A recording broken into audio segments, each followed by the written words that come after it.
Hey everyone, this is Whittle Spot. Real conversations with founders, operators, and investors building in AI, D2C, and e commerce. No fluff, just the stuff that actually works. If you're building something, this one's for you. Let's get into it. Another pod. Today we have Nurul with us, a marketing consultant with uh, 12 years of experience in marketing. So, hi Nurul, how are you doing? Very good, and thank you, Abhishek, for inviting me. It's Yeah, my pleasure, great my pleasure. to meet people of the same community and try to Yeah, learn yeah, and understand how yes, the marketing space is evolving. right. So, Nurul, take us back through the times when you got into marketing. Let us go behind 12 years. What was marketing then? How was it, and how did it evolve right till now? I think it is a big story, but yeah, you have to cut it short and explain to us. I started in Dubai. I Okay. was actually a TV buyer. I would Oh. book ads for Dabur on Mm-hmm. TV Mm-hmm. across Arab channels, and Okay. I made a pivot where I Mm-hmm. got the opportunity to work on McDonald's, Okay. and that was a career changing, defining moment, I would say, Right. because I was able to lead my team Mm-hmm. on setting up or testing McDelivery, which was a world first in Dubai before Okay. it even launched in the US market. Okay. So driving app downloads and then right up to the CRM level, sort of data and analytics, and then Right. growing the business programmatically and driving more orders. Right. And that's how it started. How it's evolved now is where there's less of, I believe, we've come to a point where Mm. there's a lesser need of more operations Mm-hmm. because that can be resolved Automated. Yeah. instantly and quite quickly and efficiently through AI and the sort of Yeah. tools that Meta and Google already have. Yeah. There's a more focus towards strategizing and Mm-hmm. also putting our efforts in understanding how creatives will be driving efficiency much Right. more than look at what tips and tricks, what can I do in those campaigns or ad set level. I think that Right. will be fully automated.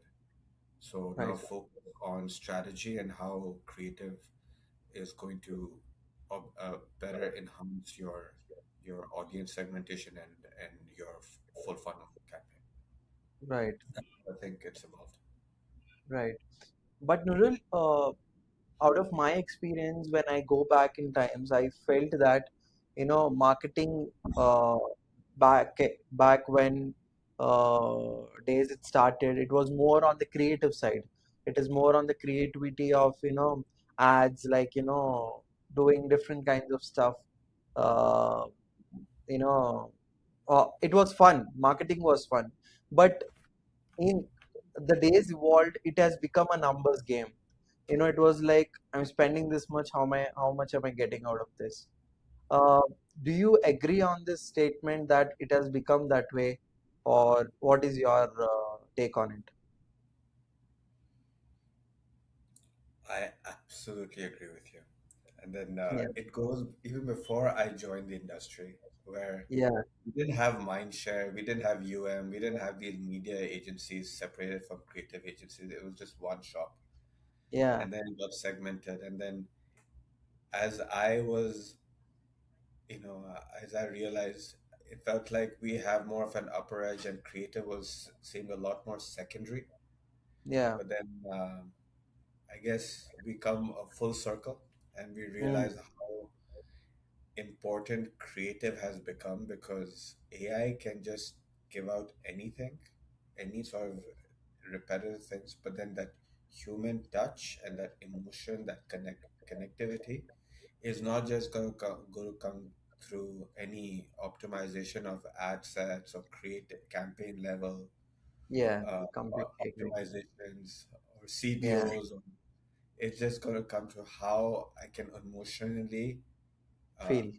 yes, connect with my audience, and that's through the creative and Right. how deeply it touches. So we come back a full circle. Yeah, true. Uh, but walk us through the experience of no, you being in McDonald's or Nutella. What was the scale and what did managing $15 million in media teach you the most marketeers never learn? I'll start with McDonald's. To Hmm. be specific, on McDonald's, I was working at the agency side for the brand. Yeah, For Nutella, I was working at the brand side. right. And now, for McDonald's, w- I mean, yes, it gave me an introduction to digital media and then programmatic and real-time bidding and paid Yeah. social. That's fine. But what really helped me in my career, and as I discuss marketing as a whole with clients and brands, Mm. is what McDonald's actually taught me is Hmm. about, it's not just the McDonald's kind of make sure that there is uniformity, there is standardization in how their burgers are, but they also operate in how their branding is. Yeah, There is so much rigorous SOPs on how, if how seamless each creative should look, how their website should operate, what the right, landing page journey to and the user experience should be like, which really helped me as I started freelancing in Canada, where right. I was able to consult small businesses in the US. Mm. And even though there was efficiency in whatever they were doing on meta ads, Mm. it's just that their landing page experience was very clunky. So Right, those, how could I reduce as much resistance as I can from the click to the add to cart is what right, McDonald's taught me, which was no science, but it was just human emotions and just understanding of colors, right, schemes, how making sure that each placement it's within the peripheries so that you can the user just make sure that they buy is what right, I would owe that to McDonald's. right. And then I would say at Ferrero, not just Nutella, the entire portfolio. That Yeah. made me understand how stakeholder management does more than marketing. Is that Mm. I may have the best marketing plan for you, but Mm. then if I'm not able to sell that across different stakeholders, Mm. I it means nothing. So Mm. you have what it really essentially taught me was I have to go out of my comfort zone and stop talking about CTRs, Right. CPAs, or Mm. ROAS. That means Mm. nothing to the managing director. Mm. They look at, you need to speak their their language, communicate more effectively Right, about how media is translating into business outcomes. right, If I'm able to tell the managing director that my investment on Walmart can increase digital market share in the Walmart on the Walmart website by 3% in the next 12 months, okay, that would make better that would make them comprehend better and drive their business acumen for right, approvals. right. So this Understood. is how I look at my very short career and very uh, That's my humble experience. you can't tell it is as a short career, but till today, what you have explained. the landing page being very seamless is what many brands lack. And they are reaching to the target customers, but I feel 90% of the brands are failing at putting their landing pages as perfect as possible. The loading time, the checking out, the UI. I think rather than their main website, the landing page should be focused 100 times, is what I feel. I cannot agree with you more. It's it's surprising how, I mean, I could still understand a small business Yeah. somewhere in Florida, who just try to run their e-commerce business is new to it, Hmm. but it's brand managers in large companies still, uh, there's still room for education. That's how I would say, rather than looking at it in a way that I've kind Yeah. of Yeah. I've pivoted my mindset as well. So Right. approach it in a way that it's more human. They're caught in many other things. Right. So my job here is to listen to them and even consult, but educate as well in a way that Exactly. doesn't come across like I'm being like a Awareness. social media guru. Yeah. I just tell them that if we can do this change, if we can Yeah. shift the button over here, or we can improve the if the lag time reduces, this is how much we can see the bounce rate improve or come Yeah. down. Yeah. So kind of make them understand in very simpleton terms, then they would actually get it. So and then Make the numbers, it's not about giving opinions, but more about giving the data. Just give it out, and they will see it for themselves. Makes sense. Makes sense. Uh, what is your perfect time? I mean, what is the timeline for a page to load in your, if I ask you, what is the perfect, timeline for the page to load, or like timeline for the whole checking out process? How fast it should be For McDonald's, for any D2C brand, let's say. so I will always take McDonald's as the reference point. Obviously, it's the king. Let's take it. Yes. Uh, it was 1 minute 15 seconds from the click to the thank you page. That was their Right. benchmark. Right. So your ad should have had enough details. The creative should be that impactful. The call to action should be so simple that when they click on it, they go on the landing page. It's the order is so simple that they just have to do plus or minus, and Hmm. then add to cart, and then that's it. And then they could buy through Apple Pay or not. So, which is where I think it comes back to your question. Hmm. A lot of big companies right now in the US, what they've noticed is, what I've realized is, even if it's seamless, the landing page is seamless. I've added to cart, but when I go to buy, Hmm. when I connect to the shop app, it's Yeah. Shopify. not just Shopify. It's a D2C app where it kind of saves all your info. It's Okay. somewhat like a rival to Apple Pay. Oh, okay. Okay. And Oh. but what happened was, because people, those companies have not integrated the app seamlessly, so people Hmm. have to go in and enter their details again. Okay. So this creates that resistance. Right. So what they need to do is, instead of doing Hmm. that, have you go to that merchant, seamlessly integrate it.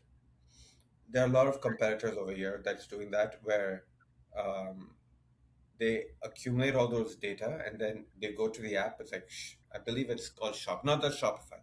It's called Right. Right. Shop, Right. Hmm. and you can build your own database, and it's a sort of a mall or a boutique in itself, and then it's integrated with different D2C websites, and Right. then it's quick, and you don't need to enter your details, your address. Everything is entered, is provided, and even your credit card details. And once you Hmm. press the shop button, that's it. You've bought it. It's a lot Hmm. like Apple Pay, but Understood. Apple Pay does not have that their their own app where you can go Right. in and check if you can what other products are there. It's a Yeah. lot like Makes sense. Klarna. Have you heard of Klarna? Yeah. Yeah. Yeah. Yeah. Yeah. So Klarna is a rival as well. So if Oh, Klarna is integrated a lot seamlessly, right. then I don't need to enter my address, my credit card details. Yeah. It Click that and then automatically gets it from the previous data and fills it up. yes. Shop has gained a lot of traction, um, much more than I mean, at least in the US, Hmm. or US sites, I'm seeing a lot Shop come up more than Klarna. Right. So maybe their partnership Understood. is a little better. Understood. Nurul, I've been seeing a brand called Gruns in US. Have you heard about it? Gruns. Let me. I've. Yeah, just check it out. So I think the founder has done $1 billion exit or something. It is the fastest uh, I mean, exit by a D2C brand founder. Is it this? Yes, Uh, yes. I've So, not heard. I've not seen it, but okay. right. So, I mean, I thought you might have heard about it and we could have talked, I mean, more talk. Let's okay. Let's keep grunge aside. What is that favorite D2C brand? Let's keep Nutella or like McDonald's aside because you're so obsessed with them. What is your favorite D2C brand that they have structured this brand strategy, branding, marketing, and the product and the packaging to the best of the core in your POV?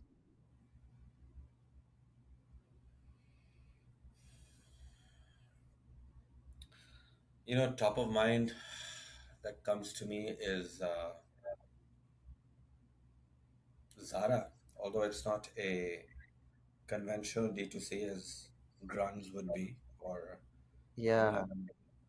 But why I actually like what was really enthused me is when you go on their app or on their website, you don't feel like it's a shopping app. It's not like a Temu or it Temu. feels like a lifestyle. Yes, it feels like a lifestyle. See, it, I'm, I'm opening those really nice, rich magazines that that used to come back in Yeah, the days where were very glossy papers, yeah. and then so that's one. When even the landing page experience, when I see their ads and when I click on it, it's very quick, Abhishek. I think I know. I wouldn't be surprised it's as fast as McDonald's. Um, that's my reference point as on top of mind that comes. What is your uh, what is the D2C Oh, that comes to your mind? I mean, I really love the way how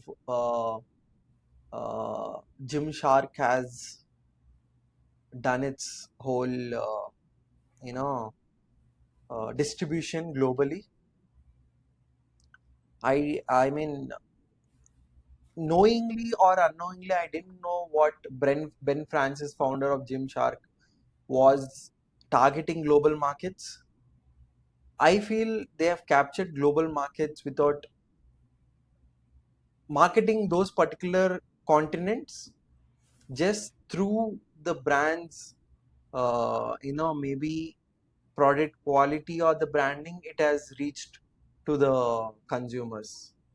So if you ask me, Gymshark is one of the apparel brands I would say that I liked how they have scaled.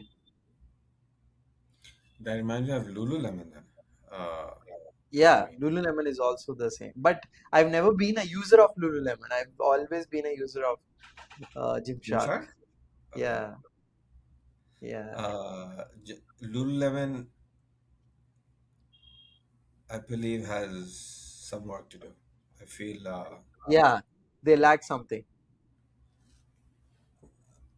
I believe their quality has gone down. right? So even though, if I look at their And they're very UX, expensive also. pardon me, you got cut off.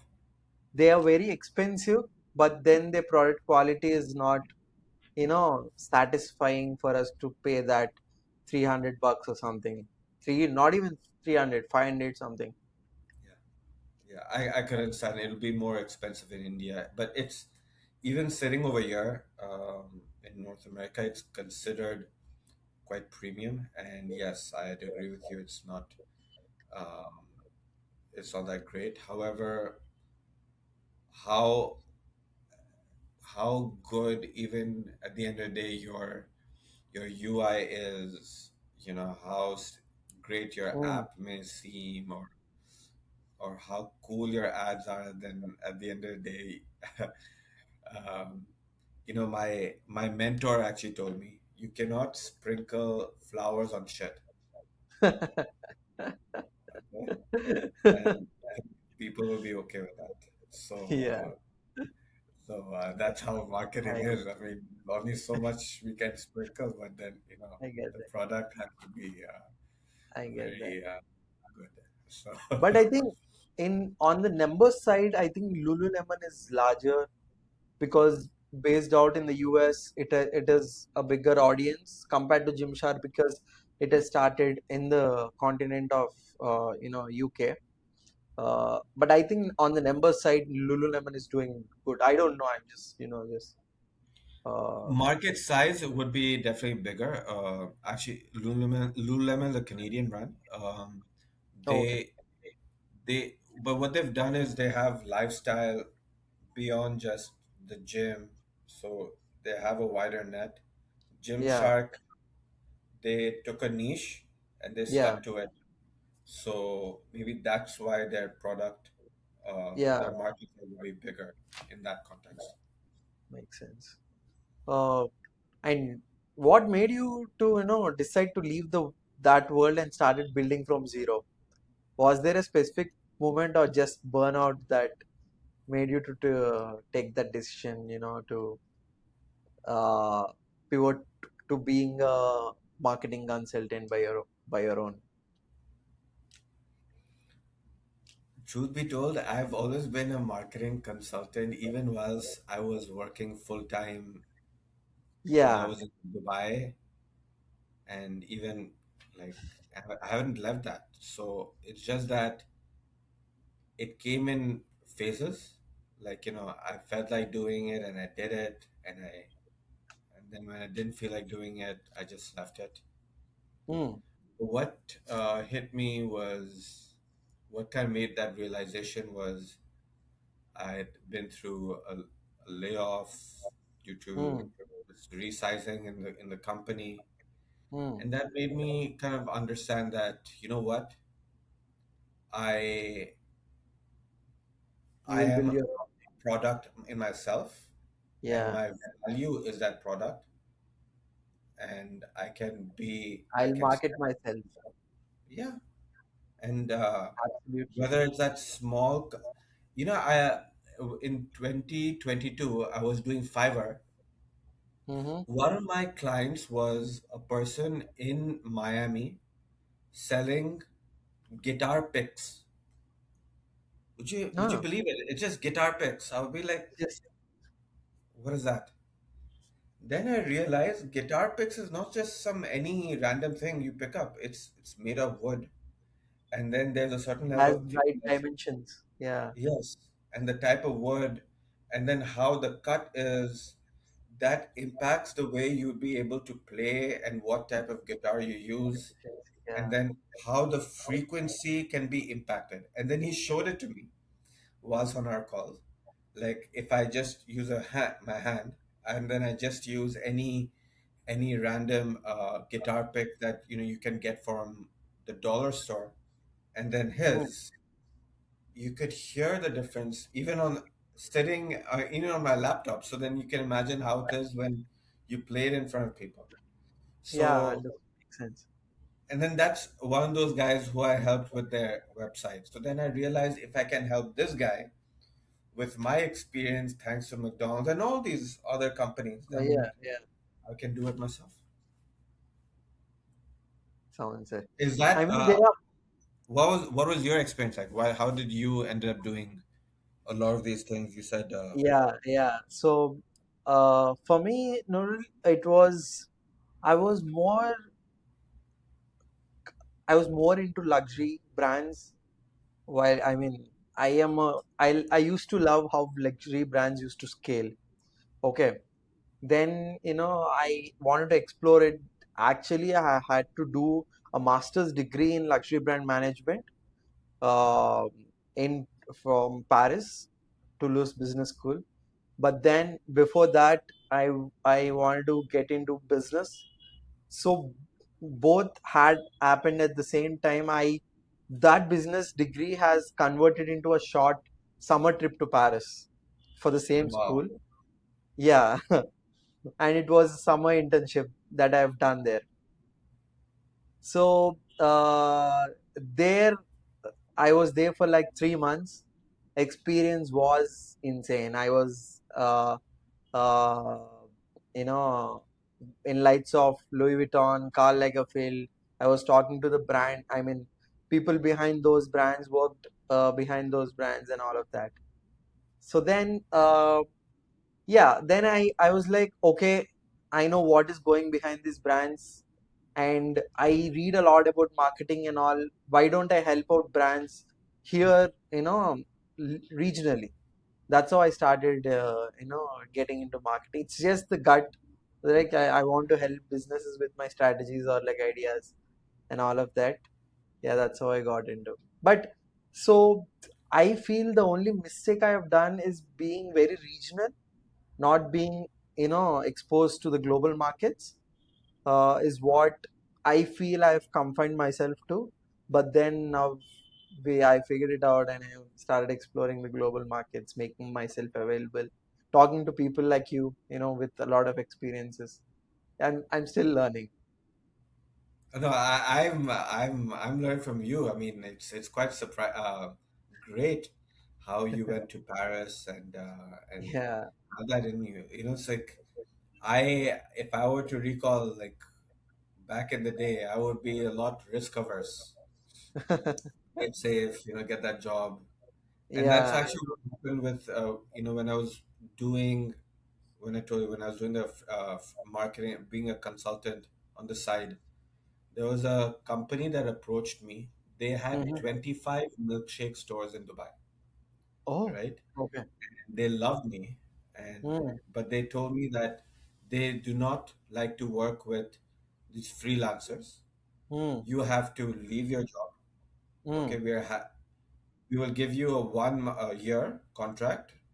mm. Okay, you, you have a Full team. time. We had a team. Yeah. We had 3 people. Yeah, but you have to do this full time, and I just never did it because like it was always, oh no, a salary is safe, be Yeah. safe. But then I think Yeah. being safe constricts you. Yeah. Yeah. We have to take that risk. I'll tell you, I'm a very big risk taker. That's great. Wow. I'll be very honest. I am a So what is big next for you? How you said that global, you're looking at global exposure. no. So So in terms basically, of global exposure, what is it? yeah. So as I mentioned that we are building an AI tool right now. So it's a completely SaaS based tool. you know it is you can connect your Meta, I mean Shopify and Meta Google ad accounts to us, and it is like a, I would say, your 24/7 campaign manager. It gives you updates. It trains with you, it talks with you. We have an agent there. It always, you can ideate along with it. We have fed it with the data we have sourced out in marketing, especially in brands, in D2C markets. So the agent is getting brilliant day by day to be very specific that how a D2C brand should have how should they have their website, how should their creatives be, how should their targeting be. You could say Claude and ChatGPT are also doing it, but they are very broad. The agent doesn't give you the direct answer, but whereas the agent that we are training is very confined to D2C markets and D2C marketing is I would say. So it is kind of a subscription model. Have you heard about Triple Whale or Magix? Yes. Triple Yes, whale, yes, I have. yes. It's the same, but we are trying to be more better than them. What's the name of your product? It's called Wittelsbach.ai. Wittelsbach.ai. It's a German name, and the So agent you is called Back. back. Yeah. So do you have experience in coding? Yes, my co-founder, he's been in Infosys as a lead for 5 years. So he's been behind the product. He had two to three, IITians from India. So Okay. yeah, a short, cute. I team with Claude. They're Okay. doing things. Okay. Wow. That's so. And what is your distribution plan then? Yeah, very good question. I was about to get on a call with you maybe next week about this. So primarily, I have been being very active on social media. Mostly I'm trying to get a lot of social media, organic social media presence.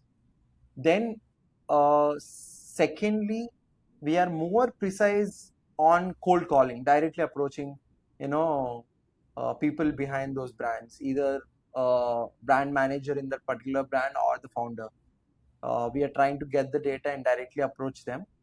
That is the second most strategy. And third and the fourth, I would say, email marketing and paid marketing is what funnel we have built around the distribution strategy.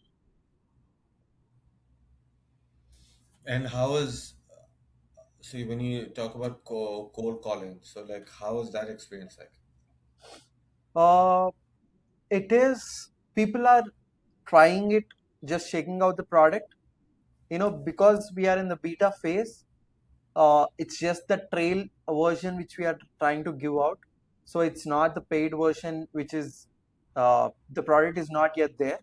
So they are testing out the product. We have built a dashboard where, as you have also built the ROAS calculator, we have built a ROAS revenue leak dashboard where it shows you how much revenue are leaking through these paid campaigns as the first page, as soon as you link your Meta and Google Ads. So they're checking it and they're giving out the feedback. So we have not been aggressive on it. We are just taking it slow, like, taking the feedback from the users. So this has potential then. But then at the end of the day, the challenge would be these big agencies, Yeah, these the UMs or yeah, Assembly, yeah. Havas. I feel, uh, I think it is all based on the data you feed to the agent inside the product. Somebody can build it. I would say anybody can build it, like say in 90 days. But what are you exactly feeding in it? That is the key here. We are being very precise. We are sourcing data from all over the web, which has been very valuable, written by very profound marketeers, and feeding that to the agent. Okay, So it is becoming a marketeer by itself. okay. So I feel that would be a USP going along. Maybe people might not get like it in the first time, but maybe after a while when they talk to it, they'll get to know how better has become. I would say I always take inspiration from Claude. Initially, it was very dumb. but now the whole AI wave has turned towards Claude. Yeah. So I feel staying in the game, giving that value, feeding it better and better, getting better and better would make us work in the market. What do you say? No, no, I think this has great potential, especially even up against these big holding companies. Hmm. Because what happens is they have bureaucracy that gets in. Hmm. You have the advantage of speed. Yeah. So which they it's more difficult for them. Yeah. So for Yeah. you to make iterations is a lot easier for them, compared to them because they have a lot of Other things. internal politics and then hierarchies that goes up. Yeah. So as long as the product is very easy to comprehend, and then I think, We can scale. and of course, just getting that one client Big brand. is usually the difficult thing, and then I you can, know. Yeah. I feel five enterprise brands, then we are off in the market. yeah, yeah, Yeah. Um, but yeah, I would like, I mean, I would definitely want to talk about this to you on a separate call. I mean, I more want than happy. your I want your expertise and views, and I want to talk about this in a different call, but I want to talk in this call more about you. So yeah, another question: how are you thinking about monetization or scaling? You know, uh, as a startup founder to take into consideration? Do they need to spend as soon as they launch? What is your go-to market strategy for a D2C brand founder who is just starting off?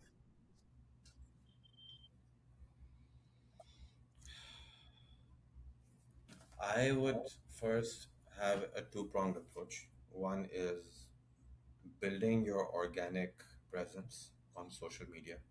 That's the most important thing. Right, How are you going about that? How is your content strong?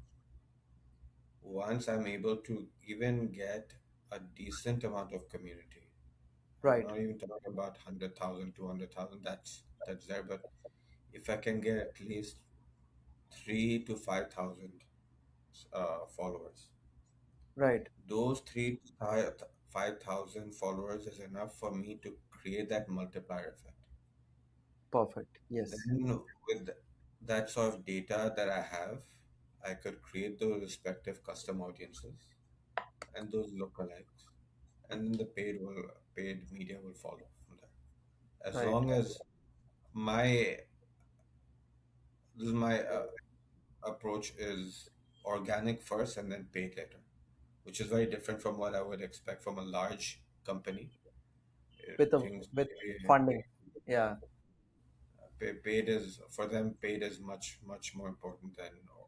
I mean, organic is important, but paid makes sense. obviously has. So then for organic, especially because if your budget is constrained, Mm, then think about what you should have that story. People want to hear that story. Otherwise, you have. I don't need another clothing apparel company, you know, in the yeah. market flooded by it. Another superfood or Mm, grants, whatever it is. There's so many other in the market. What's your story? So if I can communicate that story to my audience and just build that cult, if I would say, mm, mm. uh, do check out Psycho Bunny. Psycho It's a Bunny. Yeah, Psycho Bunny. Oh, It's I think I've gone through the website. actually I should have mentioned them as a D2C. So they started as a uh, again, you could say it's Psycho. almost like a rival to Polo Ralph Lauren meets Nike, almost somewhere there, but uh, Performance plus formals. more street cult, more of Yeah, street and okay. So uh, right. they built that cult, right? But now they realize they focus too much on performance marketing. Now they're cutting back and they're just trying to just go organic, or brand awareness campaign, reach campaigns. That's what Right. they're doing. So if Psycho Bunny realizes this now, then a new D2C should know that from the first. Build that brand equity. Mm. Okay, have that because you want this company to run for maybe 50, 100 years, right? So then you should have that long-term growth. I know Yeah. it's always lucrative to look at that performance marketing. It's like a drug, right, that you take. You Yeah. get that hit, but then Yeah. it will not serve your loyalty in the long. Yeah. A lot of narrative that's been spread around performance marketing is like make money easily. It's like make money through online. Spend $100, make 10x.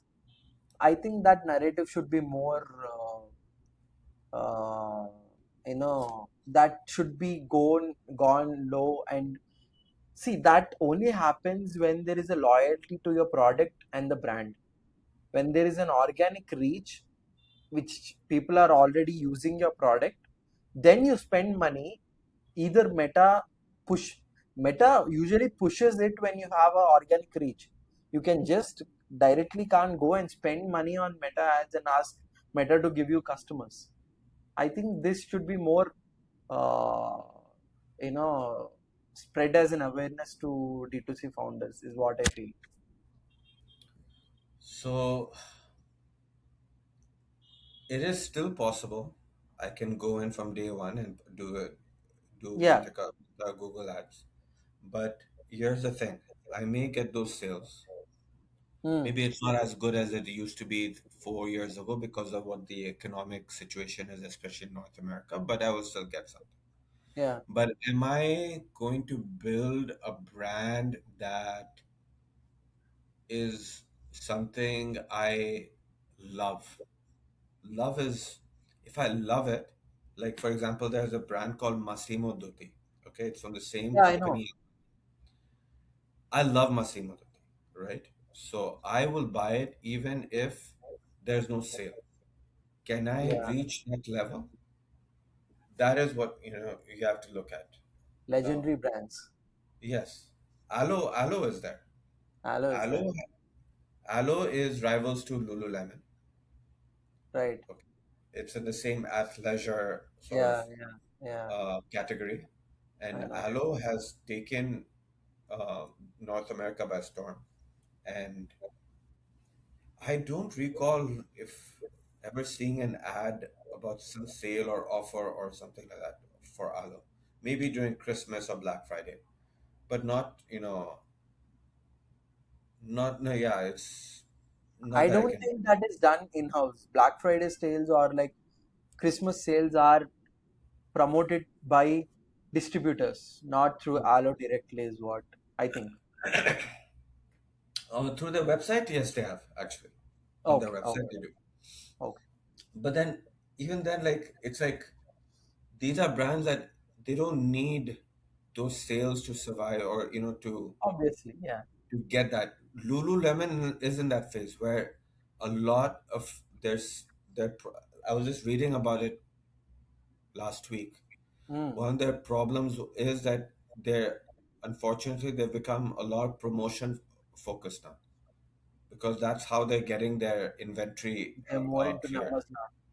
So that's a red flag. Aloe is still not there. So this is how I think what D2C founders need to know. Understood. Take it. I know you want, there is pressure to get everything started from day one, but take a step back. Think about how all these brands grew. Rome wasn't built in a day. Yeah, yeah, yeah. I'll tell you a way which is happening in India, Nurul, right now. Indian consumers have been more uh, Western inspired people. We've always wanted to wear Western brands. When I was, can if you take me a decade ago, I was more a Western aspired teenager. I want to wear Levi's or I want to wear something like that. But now the shift has become that Indian origin brands making it Indianized. as in Western work, language. I'll tell you few streetwear brands which have hit $10 million revenues in like 2 to 3 years. It's called Jaywalking, Blue Orange.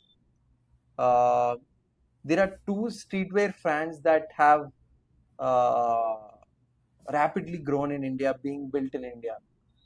What do you think of that shift if every country shifts to this wave? Is there capability of global capturing of markets? If everybody needs, I mean, every country wants something which is being built in their own country. There is a great appetite for this because the way I look at it is we all like to hear different stories and we all Hmm. get bored of the same what we've seen all this while as growing up. Yeah. So if your brand is able to communicate and give sell that story, I think that would go leaps and bounds. And this is the best time for these Indian brands to go global and make that impact beyond just a Manish Malhotra. Like Yeah. you can check out this D2C apparel brand called Rasta. Have you heard of them? Okay. Rasta. RAA, yeah, Rasta, RAASTA. It was Okay. founded by this Pakistani. I think he Okay. was based in America, I believe. Okay. He grew his apparel company in a way that his story was very unique. The way Mm-hmm. he his social media Hmm. and then, the way like when you get the apparel, so there's there's a nice like uh, paper that talks about the origin, about what Rasta is, what it I can see means, the website. Yes. and Yes. a lot of big celebrities actually ended up sporting their brand. Hmm. So it's actually quite phenomenal. So whether it's jaywalking, or you said blue orange, Hmm. these guys are sitting. There is potential. Market outside. Yeah. Yes, because people want to hear that story, and big brands like Prada are understanding it because the Kolhapuri chappal was something they recently promoted. Why do you need that? Yeah. Because They want. Yeah.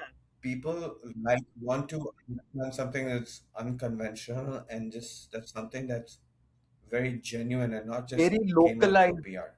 and feel that it is ours. That personalization, Yeah. to be Yes. precise.